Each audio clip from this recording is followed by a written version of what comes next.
If you're building your ABA company and you're tired of guessing, this is for you. We built the eBCBA blueprint to give you real structure, systems, and support without the fluff. Details are in the description.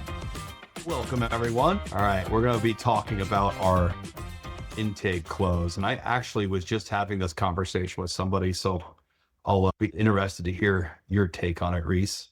There's two different sides of the coin that I've observed on the intake process. And one is the concept behind having enough friction where you don't just have a bunch of people joining your wait list, getting enough of the information about the person, have them jump through enough of the hoops up front to make sure that you're not chasing them around later to get paperwork done, where you don't have people taking up room on your wait list that aren't actually interested in engaging. So making sure that they do some self-qualification stuff, but then also making sure that it's not so high friction that people fall out of that process. There's a wide variety of how people handle this process, but it's really important to have your company's journey for your clients well established, and that experience be a good experience, but also qualify people enough that that you know that they're going to be a good client. So Reece is our resident ABA marketing and growth geek. And he's here to talk to us today about that intake process. So what are your thoughts on friction in the intake process? Derek, thanks for the intro, and it's always a pleasure to be on with you and share what I can over here. So the size of your business and the resources available to handle intake are going to really weigh in on this question. So I've seen businesses where they really have what you'd call a sales operation built out for intake, and the people doing it really don't care. They're gonna call everybody they can. If you have a heart beating diagnosis and seem to be a person that they could service, they will, as long as you'll eventually complete your process, and they'll follow up with you for months if they have to. So our businesses like that, where there's not trying to create any friction.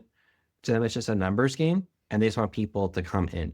And I guess if that works for them, that's fine. And of course, other businesses are not going to be like that. So other businesses are going to be more selective. Other businesses will have perhaps the owner operator doing intake anyway, and that person will have limited time. So then, of course, you're going to have different options for how you're going to go about being selective. So Derek, as you suggested, you could just create hoops to jump through. And that's easy, really, in ABA. The truth is, in ABA therapy, you have to go out of your way to do it. The nature of the intake process is that there's friction. There are forms to fill out. There's an insurance card picture to send in. There's a diagnostic report to provide. There are questions about scheduling to answer, and so on. So I think an ABA intake specifically, there's a natural sort of friction built in. And sometimes so much so that the challenge is to get people excited enough about services to overcome that. Because imagine you have, let's say there's a scale of 0 to 10 for how interested someone could be in any given service. Okay, whether it's ABA or it's a chiropractor, scale of 0 to 10. So because the natural friction in ABA is probably like a 7 out of 10 on a different scale of friction, just the way ABA is. So you're gonna have to have a pretty decent amount of interest in ABA to actually go for it. Part of that is, as I was describing, steps in the intake process, but part of it is just the nature of either having someone in your home for 2 to 5 hours a day, or going to a center and dropping off your child there for 2 to 5 hours a day.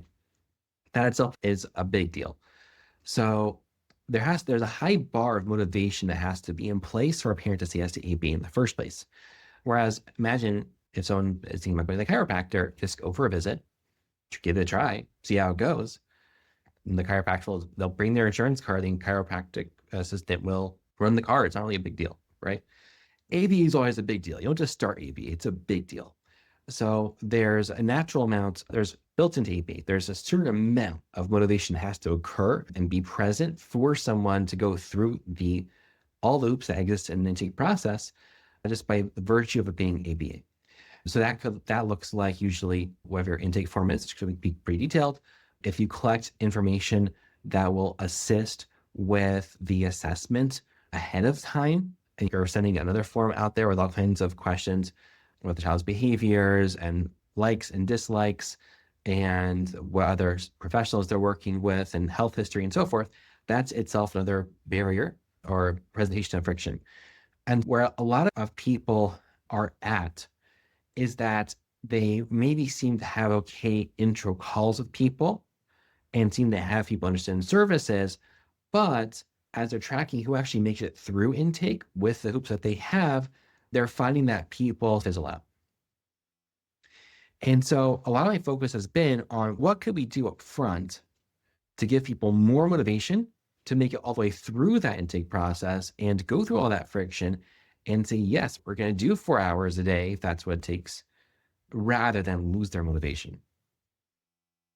Yeah, so you need to have enough value on the front end that they want to continue through that process and endure the friction, or disqualify them and let them move on. If that value offer is not what they're looking for, you want to know that as early in the process as possible, really, because you don't want to have a wait list with 80 people and only 10 of them are actual viable clients for you.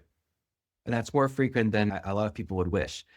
There's another dimension here which is so important, which is competition, because a lot of parents are going to call more than one company. And especially if you're in the most competitive areas, that's almost a given. So then there's a question of, well, how do I differentiate, which we can hopefully get into as well in this call. Which, and the truth is, to me, the same process that creates motivation is also the process that creates differentiation between you and your competition.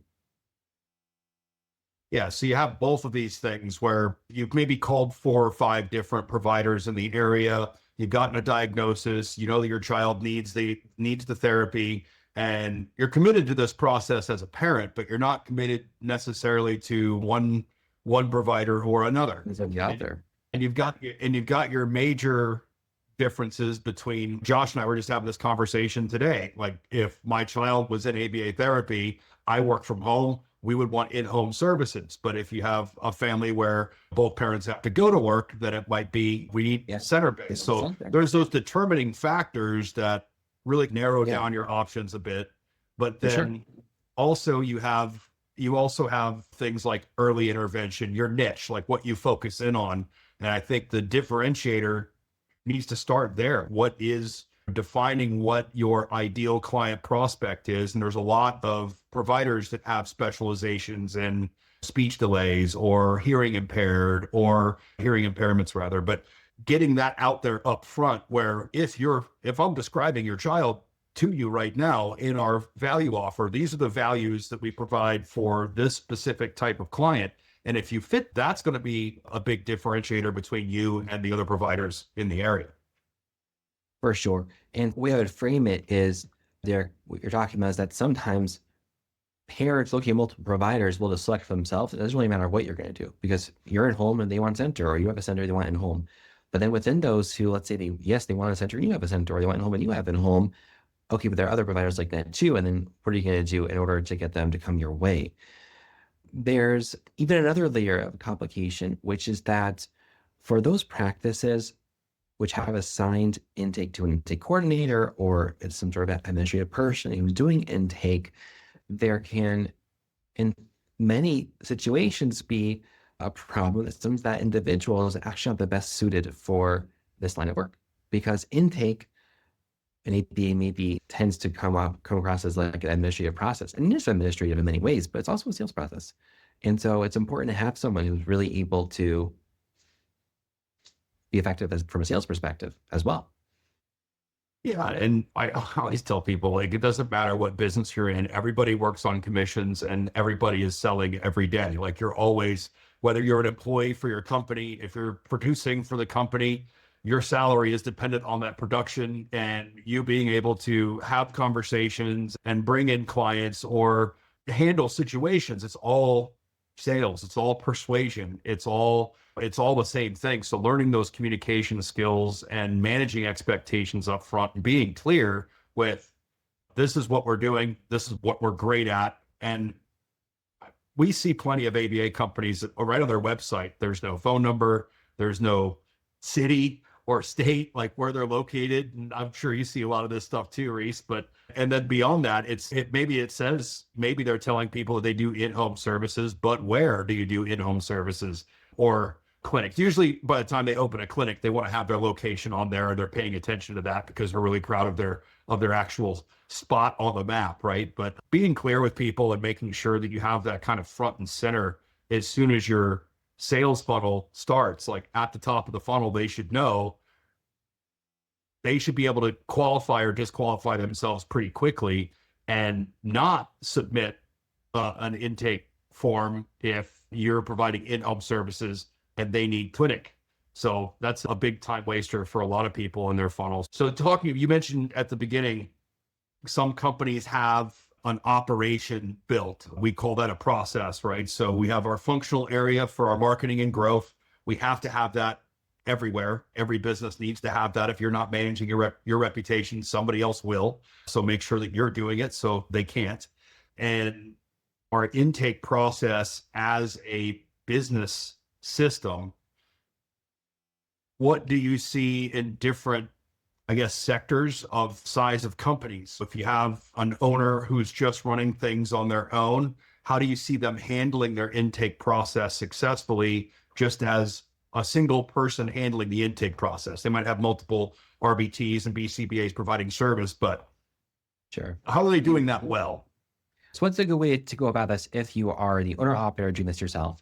So I think that if you are the owner operator, then more than anybody, you're going to need some sort of software solution to be effective here, which in the sense of having a CRM, because you need to make sure you can keep track of who you're contacting, when you're contacting them, when you have had previous contacts with them, what information you have about them in one place. I think that's very important. And then as the team grows, it's nice because you can delegate easily and everyone has the same information. Now, I'll add one more. I've spoken about the problems. I'll add one more problem to the mix here before we start maybe talking about solutions. The other issue is that ABA, the language of ABA is academic and scientific, which is amazing. It's why it works so well. But most people don't understand it. And if you tell your parent on the phone, we're going to work on extinction for that tantrum behavior, they're going to say, I don't want you doing any extinction on my child, please. So you have to learn to talk the language of parents, right? And what parents care about is their daily experiences. What's happening day to day for their child? What are the missed milestones? What are their concerns and fears for the future? That's really what's on their mind.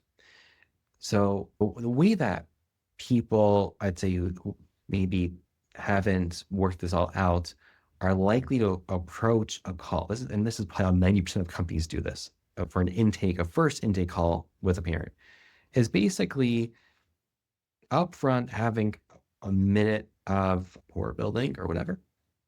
And then second, a quick question like, how can I help you? Something like that. And then the parent responds looking for ABA. And then the intake person starts to talk about the company. We're really good at this and that and this and that. And what's your insurance number? So the whole thing is like 5 to 10 minutes and they're going right for a close. But the problem is in that 5 to 10 minutes, you have not established to that parent why they should be going with you and not those other people. So even if they politely provide their insurance information for you to get innovation benefits for them, who says they really mean it and care to go forward with you? They're just being polite and seeing what will happen. And they're going to go call someone else next. I believe the right way to do this is to both build motivation to get through the intake process and differentiate yourself from other providers by creating personal connection and trust. Yeah. And if you want to be the most interesting person in the room, like the way to engage with people and be the person who they remember when they leave the event or the cocktail party is be the person who's interested in them and asking questions about themselves. That is how you build rapport. You don't do it by telling them how great your company is or how great you are. You do it by showing interest and concern in their situation. Right? When did you get your diagnosis?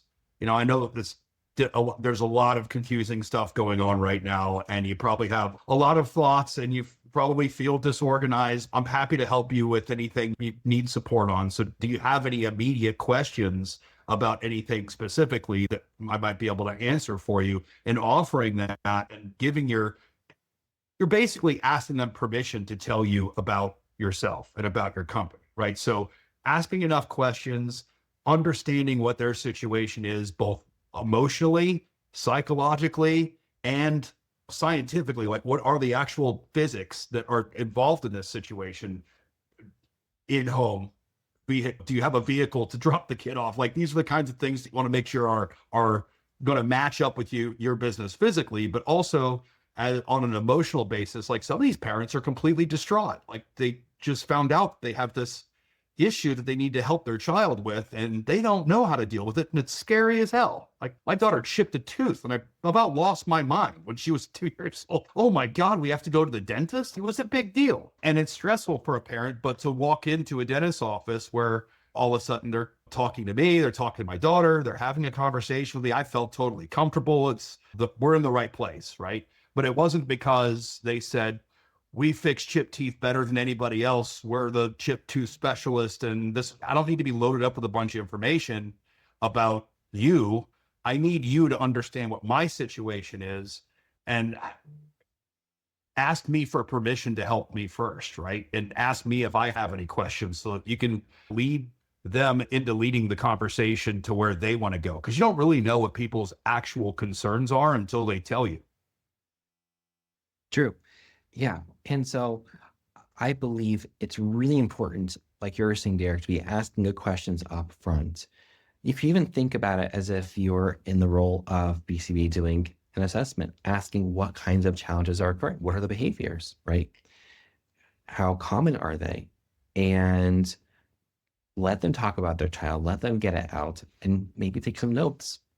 And then once you have some buy-in to the call from a parent where they've now started to express what's happening, you want to make sure that they know you've heard and understood them. And the best way to do that is to essentially feed back to them what they've said.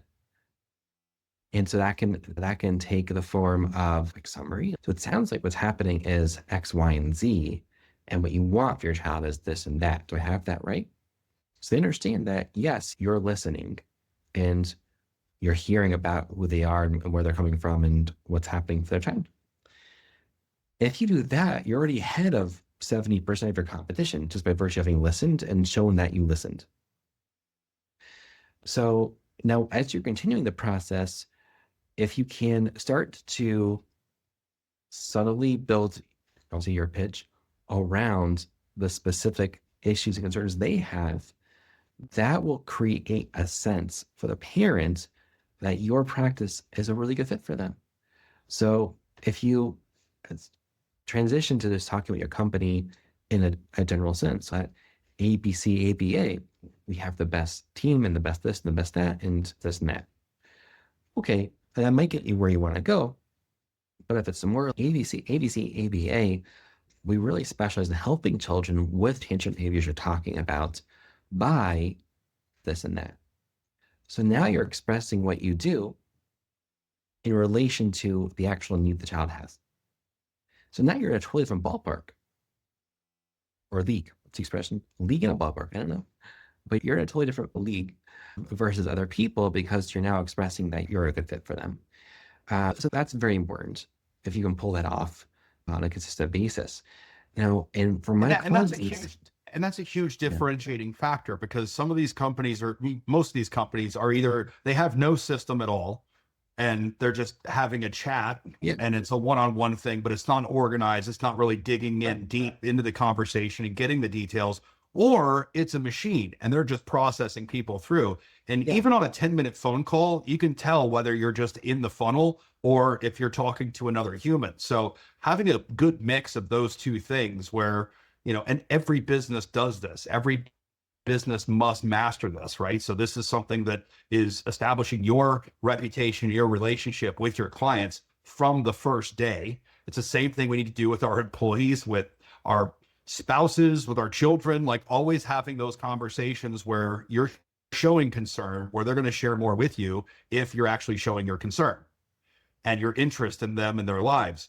During that process, we always talk about touches in the marketing world, right? They get an email, they have a phone call, they have a meeting, they get another email, and those touches that take, in our case, in the IT market, it takes 50, 60 touches for somebody to finally go, okay, I need to look at this. In that process, when they're on the wait list, if somebody is in a position where mentally they say, this is the place where I would like my child to go, but I'm going to have to wait 3 months, where this other place, I only have to wait a month, or it might be 6 months on the wait. What kind of things can you do to retain those people on the wait list and keep them there, keep them waiting, essentially? Dentists do it by putting a fish tank in the waiting room, not making the wait so bad. At least you can see some fish swimming around. So what's the fish tank we can use, or the magazines on the table that we can use to keep them engaged while they're on the wait list? That's a great question. The first thing that popped to mind is just any sort of support you can provide. And as an example, there are some practices which establish a monthly get together at a restaurant. They get the back room of a restaurant, and anyone who is a stakeholder related to them or the autism community can just come on by. So there are creative ways to create value. Another way potentially to create some sticking power is to send some branded items of value, like some sort of fidget cube or something that like the kid will like, and so forth. So there might be some different strategies there. We definitely, for our clients, set up marketing email drip sequences that last just 11 or 12 emails, and probably lasts about 20 or more days. But you can, of course, you have a newsletter or something too. I guess it depends on how far you want to go into it. But again, a big part of this is, did you differentiate up front? And I think if you do that, you've already done a lot of the heavy lifting. So let's talk about the newsletter for a second. What kind of things are parents looking for to, number one, remind them that you're waiting for us? We're the one that you want, and we're the one that you're waiting for. What kind of content is good for those newsletters to keep them engaged and remind them? I'm seeing from Lacey a quick comment that you host a monthly webinar in Yearly Sensory Friendly Fall Festival. That's a great example. Perfect. Yeah. And then Lacey personifies the not messing around ABA owner. So that's Lacey. And she's got a CRM. I know that for a fact. That's the best. That's a great idea. Monthly webinar. Yeah. Here's the thing. I don't like newsletters. I don't read them. I think most people feel the same way. So I think it's more of like an answer to the question, how do we follow up with people instead of a newsletter? But on the other hand, there have been times where I saw a newsletter, and because of it, I was reminded of a business I had interacted with before. I was like, oh yeah, that business. Okay, I'll give them a call again. So it does work. It's a funny thing. Newsletters are, maybe I'm just thinking about myself. Like, I just don't like to read them or care to read them. What's in the newsletter? Content someone wrote to engage me. I don't need to be engaged by you. I have other things to do. But they do also, in a sense, work. It's like just an excuse to put your name out there. An area of challenge with it is that to write good content, you need someone, eBCBA or the owner, or maybe a BCBA themselves to write it, probably. And all those people are busy. So it's a hard thing to do well. But the good news is, of course, with ChatGPT, it's not so hard to write something out quickly. So it's easier than ever. So yeah, it's interesting, Derek, you brought up the dentist office. I like to talk about the doctor's office with the same sort of concept. It's important that the call feel consultative, and that the frame of the call, the sort of sense of what each person's relation is one to the other, is more like doctor-patient or dentist-patient as opposed to salesperson-customer. That's the feel. That feels what creates trust and connection. We do that by asking questions and listening and showing that we understand them and suggesting helpful solutions. That's really how you do it. So now what I have for my clients, a whole script. So we have a whole training script, the whole thing. I rewrote it recently, and it's good. Sometimes people say to me, this is too long. I can't do a call this long. So the script is pretty long. But my conviction here is that it's better to spend 45 minutes with somebody. I see your message, Lacey. So it's better to spend 45 minutes up front and build the connection motivation and get faster responses back when you ask for your intake form and so on and so forth, and more commitment to your process instead of taking 15 minutes, having a less good call and having my lead to somewhere else, or stick with you, but do it slower. I think it's better to invest the time up front. So the consultative thing translates to every interaction your client or prospective client's family has with you should bring them value of some kind. So every time you find yourself on a call with them, you should make that their time a good investment. So and that's how you build that rapport with the client. That's what we do. Like every time we get on the phone with somebody, we try to do something that will be lasting help for them. Find something, fix it. You're very good at that, so I've seen myself. Yeah. So, that's what we want. Like we want to drag out a problem right here on this call that we can fix or just make better for the client. I don't care about anything else. Let's just find something and fix it. So what are some things? I also wanted to ask, who is doing this intake call at your business? Is this a clinical person or is this a sales? It doesn't have to be. It doesn't have to Okay. be a clinical person. It doesn't have to be a professional salesperson either. Most practices won't have one, but it needs to be somebody who can be, on the one hand, very relational, as we're describing. And on the other hand, who can be organized and focused to move things towards a conclusion that moves things somewhere. Now, Lacey wrote in the comments, it's good to mention their name and the kids' names, and that's 100% correct. That's good to sprinkle in people's names. And there needs to be a sense of hopefully a sort of positive vibe. It's something we talk about in training for the clients, which is emotional contagion. What I'm feeling can be picked up on by another person, however that works, but emotions are contagious. So we want, if possible, to select emotions that create the right vibe for things.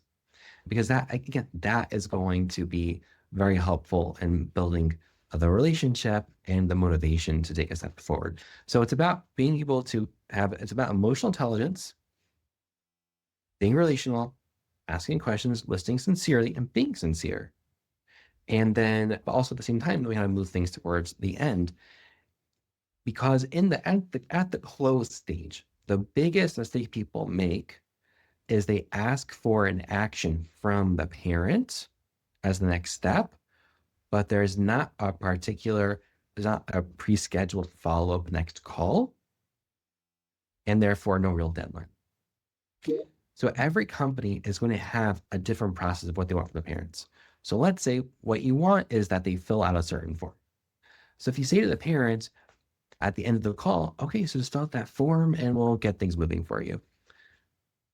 Maybe they will, maybe they won't, maybe they mean to, but they forget to do it and then they find someone else instead. Whereas if you say, great, so I'd love to have you fill out our intake form. I would like to review it with you.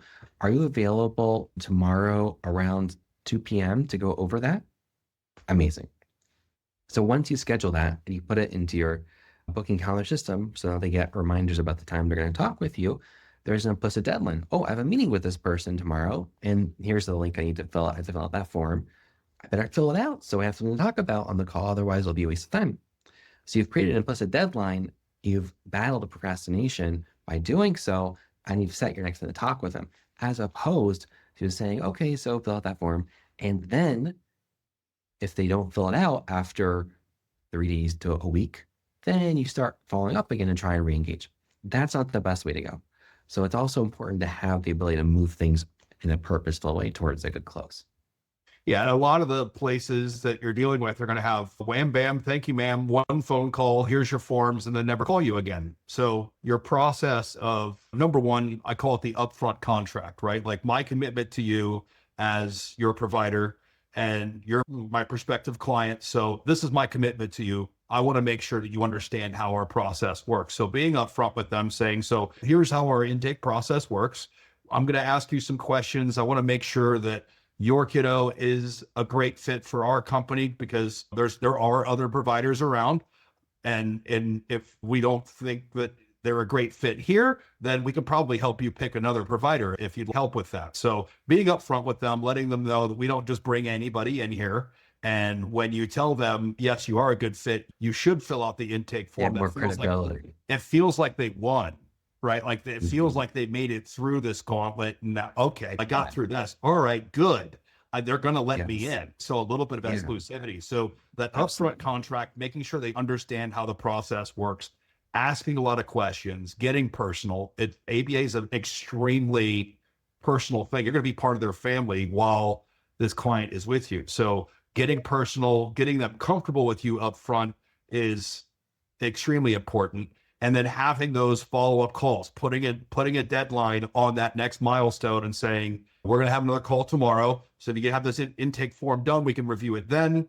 And every time you get on the phone with them, give them something. So one of the things I was thinking about with the value building or the giving it, right? Just being giving and sharing with them is there a good way for a non-clinical person to provide resources to that parent? I like to see people that are saying, like, have you seen these local resources in our community, non-clinical stuff, because this isn't a clinician. And then building your email touches off of that as well, like giving them stuff of value. Yeah, that brings us to Lacey's message in the chat saying that it's good to train your people on basic jargon, and that is important. So the person, and going back to she was replying to your question, Derek, earlier, which is you were saying, do you use like a clinician? Do you have an admin person doing the work? So of course it's ideal if you actually can have a clinician doing these calls, for sure. But you don't have to. It's not always practical or possible for obvious reasons. So what is necessary for the intake person to sound like an expert at what they're talking about? Like Lacey suggested, having them understand the jargon. That's very important. But then it's more just the frame. It's how the person leads, how you lead people through the call, asking the right questions and reflecting on your organization's experience. And Derek, you were saying one other question as well just now. What was it again? Your last question? Yeah, providing value in your email communications, because you don't want to be on the phone. You don't want to be on the phone with the people on your wait list twice a week. That's not good. Like that's not viable. So you want to make sure that you're staying in contact. So the emails with value. Yeah. So I can imagine some different ways. I think what Lacey shared in the chat of having a webinar once a month is just a great idea to deploy. I think that makes a lot of sense. If there are local resources that are helpful, like fun places to take your child that are friendly for kids on the spectrum, that could be a nice resource. So you can get creative and think of different things. If you don't have a local autism day, start one and make sure that you invite the people you're on the call with. Hey, by the way, put it on your calendar. Every September, we have our Springfield Autism Day. So we do something in the park and make sure you guys show up to that because we love that event. Do something like that. And that gives you even more credibility. For sure. Now, Ira asked if it's recommended to go in person to assist with intake. Yes. Yes, if you can go in person, that's great. By the time someone has had you over their home or they come to your center, there's already a greater sense of familiarity with you. You've taken someone into your home and had them over and they spent 2 hours with you to complete whatever they had to complete. Yes, that is a big thing. So that is also a good idea if you can apply that strategy too. Yeah, and the in-person is high friction. You just have to remember that. That's if they have to drive somewhere and it's not just a couple clicks and filling out a form, it's high friction. But friction is not a bad thing. You have to have friction. Like these are things that are necessary to make sure that you're qualifying the person properly. And what Reece just said is by the time they come to your center, there's a good chance they're going to go through all the forms and go through the process once they've met you, or by the time you've come to their home, they've opened their doors, brought you in. It's because that's a high friction activity. A lot of those people that actually go that far and do that are going to convert later, because if their process is to meet with 12 different providers in the area, they might not want to do the in-home thing. Can't you just email me the form? Or why do I have to come to your center? Can't you just send me a link to a website where I can fill it out? And that's going to disqualify some people. But if your ideal client prospect fits that mold, where you want to make sure that you're doing business with people who match up with you and your way of doing things well, then that's okay. But you're not going to get 30 people a week on your wait list if you have to go to everyone's house or they all have to come into your center. Sure. And Lacey was saying it's good to give a tour of the center and clients are present and they can do the paperwork then. Yeah, that's also a great way to do it. Yeah, and having an open house or something, or an open den. Fridays from 4 o'clock to 6 o'clock, we do our tours or whatever. That's a good kind of standing, open office hours, basically. For sure. Yeah. All right. So for our medium-sized businesses where we're going to have an intake person who is maybe not RBT or BCBA, who is just handling the intake process, and they're mainly just a sort of an operational technician who's going to be handling this process, what does the kind of the high altitude system look like from start to finish with the client journey that's going to help close more clients and keep them on the waiting list until you're ready for them? I don't think there's a one size fits all answer to that question. I think things that have come up on this call, and not only what I've said, but other people have suggested here, all come into play. So having a strong interaction in the first time you meet them on the phone or in person, where you're creating personal connection, that's, again, I think the biggest thing. Number two, setting at least implicit deadlines for actions to be taken, because you're going to have a follow-up call that's already scheduled for the next action. And then, Derek, as you were suggesting many times, to provide value in different ways, whether it's through emails or a Lacey's webinar. I think these things all come into play, and everyone just has to work out for itself the specifics on that. But I think you have it right there. So we have these calls. We've discussed the two initial calls. You have your kind of your discovery call and then your intake review call. But what I'm talking about is what comes after that. If they're stuck on your wait list and we can't do anything about that, if they're on the wait list for 3 months, what comes after that between your intake review call and your actual starting of therapy? So is there a way to maybe schedule weekly parent training or coaching where you're doing group calls, where you could have a check-in call that they can join a group call every week? Or what are you seeing people do to add value, keep the people on the wait list, and keep your organization as a provider top of mind and front row for these? My sense of it is that these are great ideas that a lot of organizations would struggle to implement because of the many stresses going on in practices today, the tight margins, the difficulty in finding good staff, the need to provide enough billable hours, and so forth. So I think for a lot of practices, it would be hard to start thinking about like having some extra parent training. But on the other hand, it could be a great idea if you can make that work somehow, and that works in everyone's schedule. It's a great idea. But it's also tricky because ABA, here's the thing, ABA training is not actually what I'd recommend exposing parents to. Okay. And so I sat in recently on a training where a BCBA was going over some research and some ways to modify the patterns in which rewards are given to encourage behaviors. And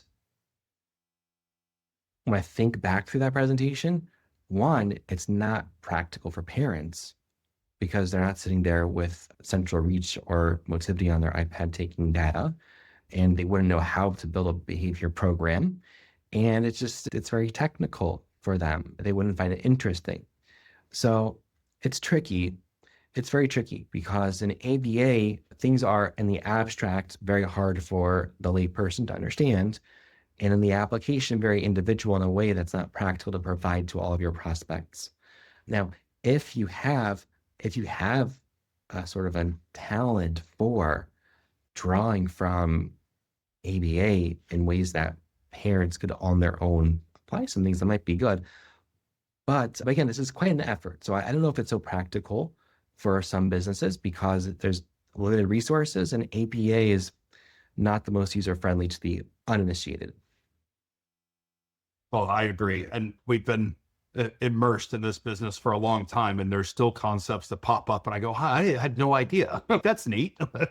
But one of the things that across all the businesses I've been involved in is automation, evergreen content, trying to build up your library, like your reference library for parents, and thinking about who your clients are, I say clients, but who your customers are, which is really your client and their family. What is it that they need to really make their life better? And what is that value that you can provide with them?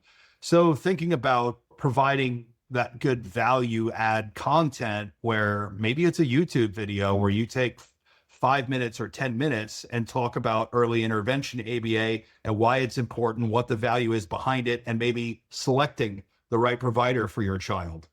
And going down the line with maybe 8, 9 videos that you can put together. They're short enough to hold people's attention because nobody wants to read a super long email. Nobody wants to go on your website and read your 3,000 word blog post, right? But they'll watch a 5 or 10 minute video, and having that journey covered, right? Where they get a quick email and just says, hey, this is day 7 after you finish your intake review.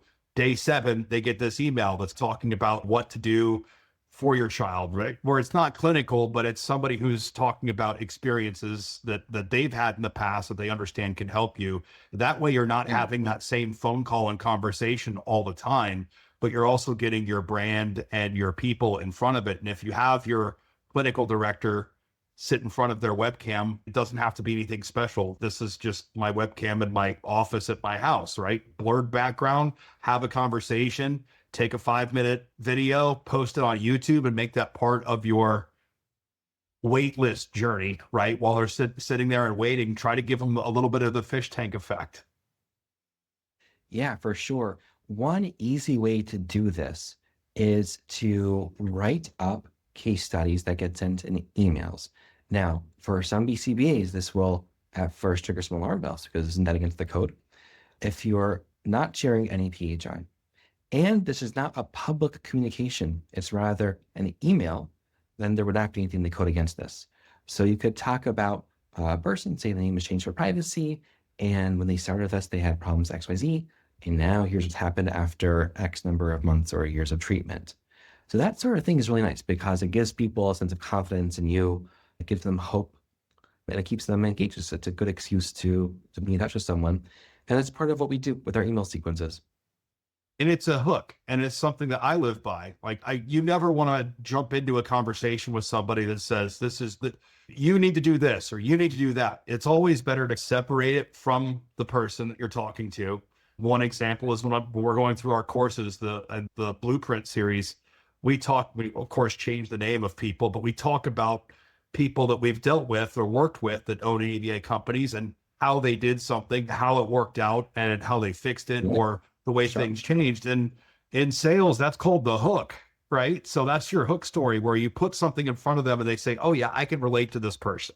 I can relate to this other entity, where they don't have to damage their own ego by saying, yes, I am vulnerable to this.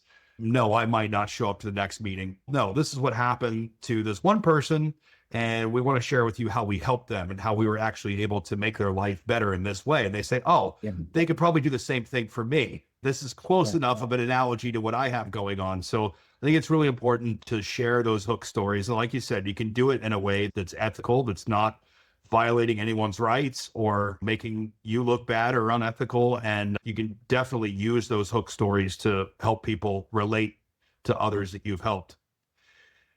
So overall, we're talking about waitlist retention mostly, but when you're talking about the actual jump from, I guess, what else can go wrong during this time? So they can have another competitor could jump out in front of you and say, hey, we have a spot open. That's going to happen.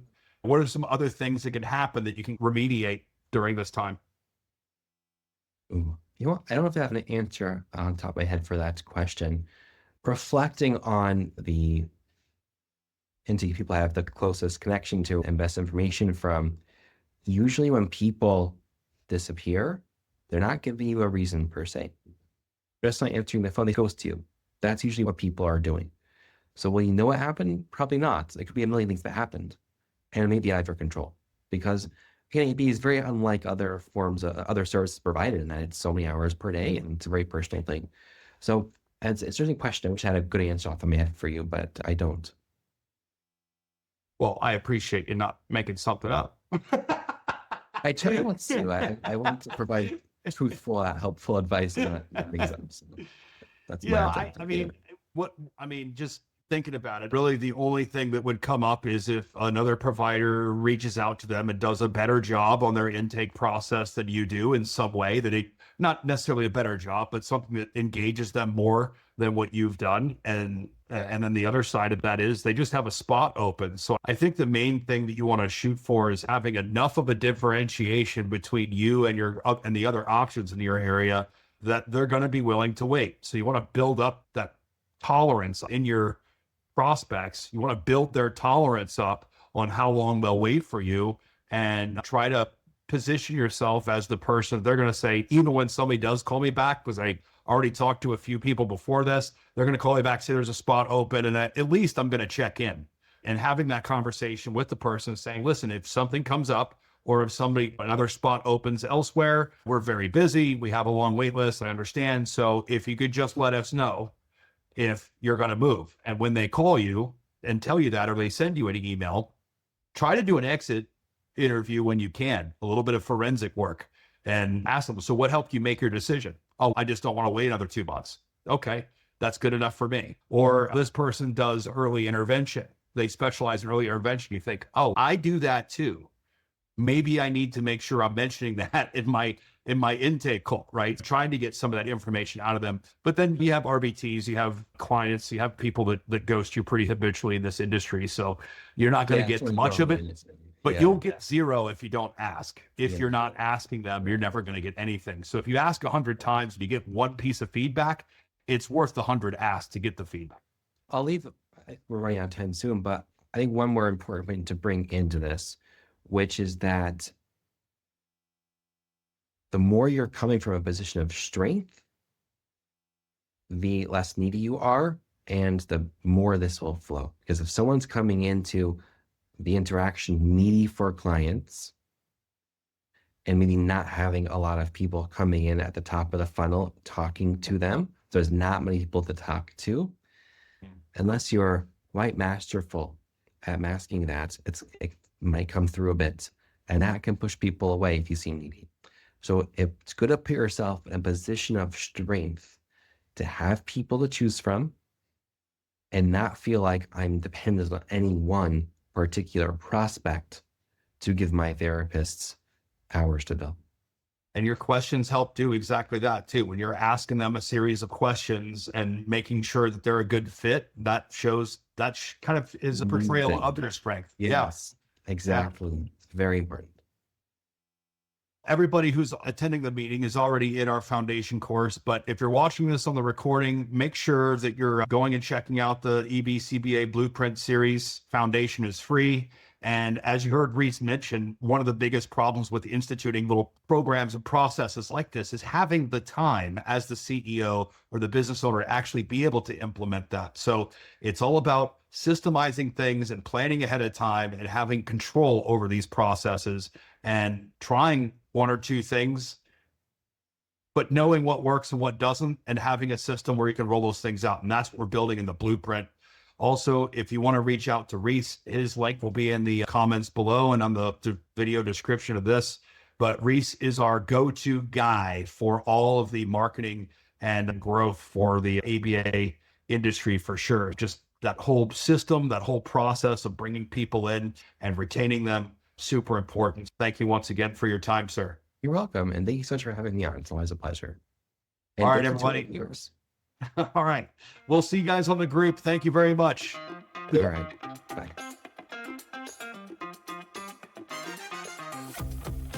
You're already doing the work, investing your time, your energy, and your vision. So let's make it count. Build something that works without breaking you.